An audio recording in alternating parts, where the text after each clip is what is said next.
Welcome to Android Weekly on Butterscotch.com, the show that trolls the message boards of Android developments and reposts all the news that matters to you, or at least to me. I'm Andrew Moore-Crispin. On this week's show, we take a look at the latest Android handset reference design rumor.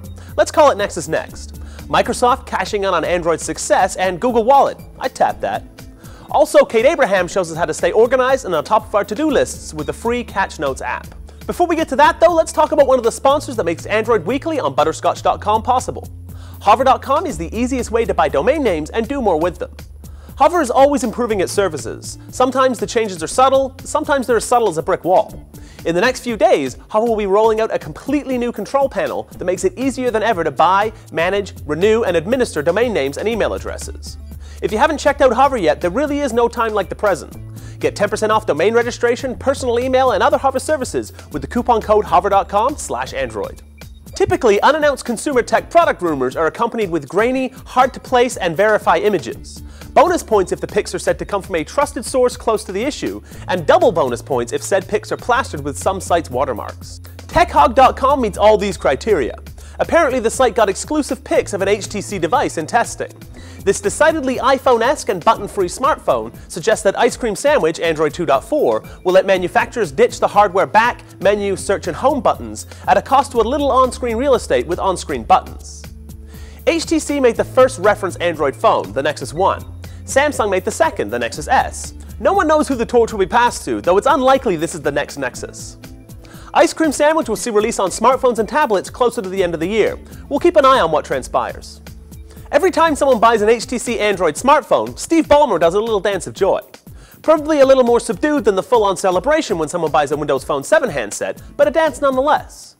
Fortunately for all involved, the Windows Phone 7 dance doesn't really come up that often. Windows Phone 7 has been disappointingly slow in the uptake. A recent patent dispute settlement with HTC sees the manufacturer giving Microsofties $5 per Android handset it sells. At issue, technology in HTC smartphones and in Android specifically that infringes on Microsoft's patents. Which patents? No one's saying. In addition to this recent settlement, Microsoft is going after other Android handset manufacturers for as much as $7.50 to $12.50 per device. The moral of the story? If at first you don't succeed, dig through your patents file and sue someone who has. Eric Schmidt, in Talking Gingerbread, demoed on a then unannounced device, was bullish on NFC, or near-field communication. NFC is the technology you've probably already seen and likely used at least a few times, the one that lets you tap as opposed to swipe or insert your credit card to pay. NFC first appeared in Android smartphones with the Nexus S, and is included in several product announcements from other manufacturers. Now, the vision is a few steps closer to reality. Google Wallet is now official. It was announced in a press conference late last month, and the scope of the vision is now clear on google.com/wallet. Predictably, Google Wallet is about much more than just NFC payments. It's a sort of Foursquare meets Groupon meets Google Analytics meets loyalty cards meets Tap to Pay. Wallet users will receive notification of nearby specials and deals. Merchants can push coupons to interested shoppers and grab analytics data on which specials work best. Also predictably, the rollout is small and US only. The initial list of retailers supporting Google Wallet is fairly impressive though. Foot Locker, Macy's, Guess, Toys R Us, Subway, and others. For our review of the day, we throw it over to Kate Abraham. This week she's taking a look at the Catch Notes app, a way to organize, store, and share all those various notes to self. We all know that life is busy, and I don't know about you, but if I don't write something down, chances are I will forget it. This is where my Android phone comes to the rescue. Catch Notes is a feature-packed notepad app that allows you to capture any thoughts and save them to a secure and central location. To get started with a simple note, click on the Text Note tab on your home screen. Type your note and click Save, and it'll appear in your notes list. Notes are fully editable after saving, so there's also the option of adding more information if you need to.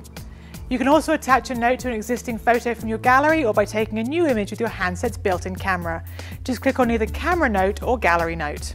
Another great function of this app is the Reminder Note feature, which allows you to apply a time and date to your note.